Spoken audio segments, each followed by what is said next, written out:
One time, in a moment of passion, and have you ever said something and God stops you in just a second and lets you know that's just emotion? I was thinking, and I said out loud, the one thing I'm going to ask of God when I step over into glory is just once, let me stand up and preach Jesus Christ as He ought to be preached, because I've never preached Him as He ought to be preached. And right then, I didn't hear a voice, but I knew exactly, son, even then, in all your glory, you will not preach Jesus as He ought to be preached. As a matter of fact, you want to know what heaven's all about and what it's like? I'll tell you. I'll tell you what heaven is about. I'll tell you everything it's about right now in just a few short sentences. What will you be doing in heaven? You'll be doing in heaven exactly what you started on the day of your conversion is what you'll be doing in heaven. Now what do I mean? You remember in John 17:3, what's eternal life? Just longevity? Swinging on gates of pearl and walking down streets of gold? No, you may know Him.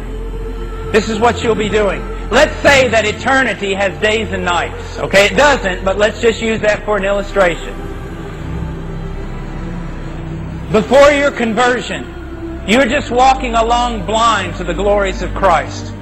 Anything you saw of Jesus Christ you hated because He's holy and you were wicked.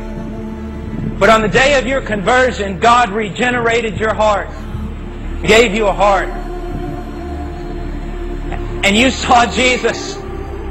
And it enraptured your heart and led you to worship. And that's what I've been doing, and hopefully you've been doing if you're a Christian for the last, how many years you've been a Christian? As I walk along this Christian path, it's just more and more glimpses of the glory of Jesus Christ, which more and more enraptures my heart and leads me to worship Him. What will heaven be? The same thing, except greater. Someone asked me, when I get to heaven, will I know everything? I said, you'll know a lot, but you won't know everything. You see, here's the thing. You're always going to be a finite creature, but you're always going to be chasing after an infinite God of infinite glory. And you know why heaven's not going to get boring? You get streets of gold, gates of pearl, swing on them 15 days, that'll be enough.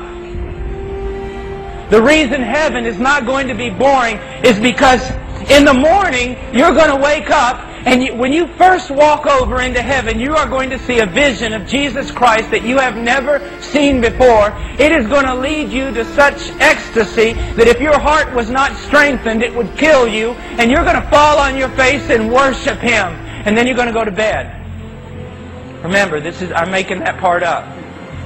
And then you're going to get up the next morning and you're going to get a new and a greater revelation of Jesus Christ that is so great, it's going to make the one you saw yesterday seem quite small. It is going to enrapture your heart to such a degree you would have to be strengthened or it would kill you. And you're going to spend all day worshiping in such ecstasy it cannot be described. Then you go to bed.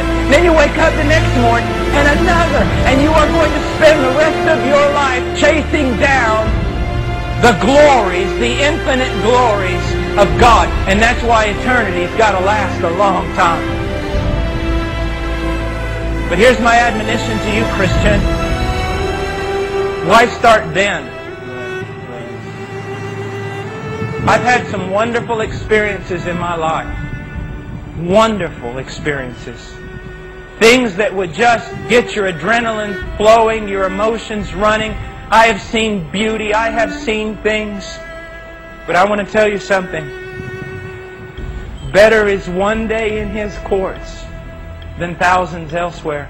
If you have ever come into the presence of God, if you have ever come tasted of the Lord, you would have to acknowledge that all the other experiences you have had, all of them combined, cannot even come close to that one glimpse of Christ on this side.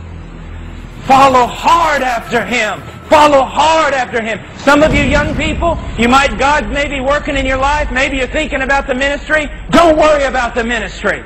I stopped having a ministry a long time ago. I don't want to have a ministry. I want to have a life. And I want ministry to flow out of that. Don't make it your goal to be useful to God. Make it your goal to chase hard after Christ.